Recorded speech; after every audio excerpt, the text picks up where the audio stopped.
Namaste to all. Such a beautiful shloka from Srimad Bhagavad Gita, second chapter 44. Bhogaishvarya prasaktanam tayapahritta chetasam vyavasayatmika buddhihi samadhau navidiyate. Sri Krishna Maharaj actually is giving a very beautiful knowledge on who can never attain samadhi. Sri Krishna says, actually, Bhoga Aishwarya. Aishwarya means we can say here people who are behind luxuries. And Bhoga means we know gratification of senses. And Prasaktanam. Basically, here Sri Krishna is trying to mention, or he is trying to bring back the knowledge from the previous shloka. Sri Krishna says, those people whose minds are deeply attached to the worldly pleasures and whose intellects, their buddhi, are bewildered by such things. They are always thinking about gratification of their senses and also on luxuries and other things. They will not be able to possess a absolute sankalp, or we can say a resolution or a determination for the success for the path on Almighty God to attain samadhi.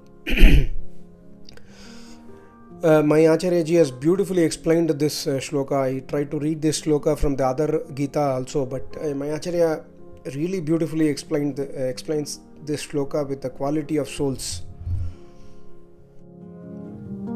See, here my Acharya is telling that the living beings, Jivatmas, who with the desire of many pleasures like money, like wealth or work, some people want to, go higher and higher in their work, and then some people are behind their luxuries, and some people are behind speeches, captivating speeches. They want to speak eloquently, speak big things, etc. Even if they perform rituals like yajna, my Acharya has explained in this explanation. He says even if these people perform rituals like yajna, they will always get deviated from the path of realization of Almighty God. The question comes as why they will get deviated, because these people who are behind the worldly pleasures, they have an opinion inside their mind that apart from this material pleasures, which we can say as heavenly material pleasures, heaven does not mean a separate planet or something like that, but they have an opinion that apart from the material pleasures what we see in this world, there is nothing else in this world. So we must be just behind the material pleasures.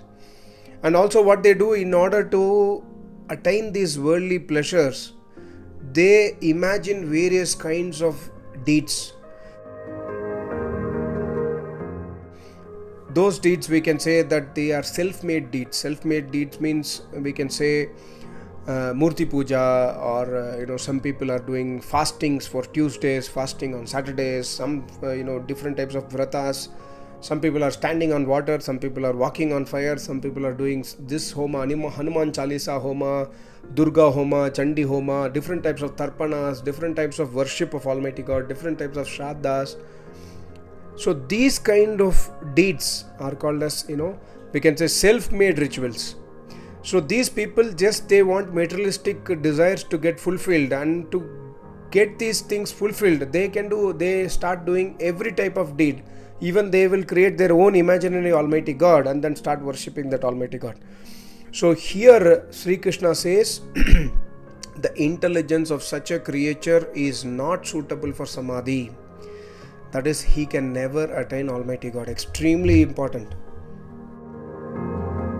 Also, one more important point my Acharya has written. What is the description of soul in the Vedas? What are some of the attributes of soul in the Vedas? So in the Vedas, the soul has been described as eternal, of course. Even Gita also says, Aja Nitya Shashvato Ayam Purano Anya Hanyate Hanyamanin Sharire. That means Sharir gets destroyed, the body gets destroyed, the soul does not. So Vedas also confirms the same. Almighty God says in Vedas that you are eternal. You are soul, you are immortal. So the Vedas describe soul to be eternal, but Vedas describe soul to be having little knowledge, not all knowledge. Souls have desires, they have hatred, they they can do effort, they get happiness, they get sorrow. And soul is a conscious being. Soul is not jada tattva, like material prakriti. Soul is not jada, soul is a conscious being. However, Atharvaveda uses a word called as, for the soul, Atharvaveda uses a word, Parishwangadharmi. That means, my Acharya has written that the Parishwangadharmi means the soul has a quality of getting attached. After taking the birth in the human body, a soul has two things in front of it. One is Almighty God, and the other one is this entire universe. The entire universe is Jada and Almighty God is Chetan. Of course, the soul does not see the Almighty God because God is formless, we cannot see by our eyes. But however, in front of us, even today also, in front of all of us, we have two options. One is Almighty God, who is formless, who is Chetan, who is omnipresent, omnipotent, who gives the knowledge of the Vedas. And the other option what we have in front of us is this entire universe, which is the Jada universe, which is made from the Rajaguna, Tamaguna, Sataguna quality of Prakriti. So what happens is Parishwangadharmi, the soul has the quality of getting attached. So the soul either gets attached to the Almighty God or gets attached to the nature, that is the Prakriti. Naturally, most of us, 99.999% of us, we get attached to the world. Only 1 in a million, he or she gets attached to Almighty God. So, my Acharya has beautifully explained this concept, and that is the reason, most of us are behind the worldly pleasure. So, my Acharya has further written that what happens is when we get attracted or attached towards this worldly, nature, the Prakriti, then what happens is the soul has the quality of sorrow or happiness or hatred. All these qualities will get arised inside the soul, and soul will get trapped into this Maya, trapped into this Prakriti. But on the other hand, by rational discretion, by listening to the Vedas, by going to Acharya, doing service to Acharya, by repeated tapasya, it identifies, no, I should not get attracted with this world. I should get attracted towards Almighty God. I should worship Almighty God. Then what happens is, my Acharya has mentioned, the soul will achieve salvation by knowing its own nature. The soul remembers, or soul will realize that he is Jivatma. He has been falsely getting attracted towards this nature. So now I understand that I am Jivatma and there is a Paramatma inside me. So the soul attains salvation. So this is a very, very important verse. In this verse, my Acharya has written, Sri Krishna is explaining to Arjuna. Oh Arjuna, just literally try to translate these words in English from my Hindi words of my Acharya. So here Sri Krishna says, oh Arjuna, those who are attached to the Prakriti or the nature due to the vices of desire, hatred, etc., their mind has been taken away.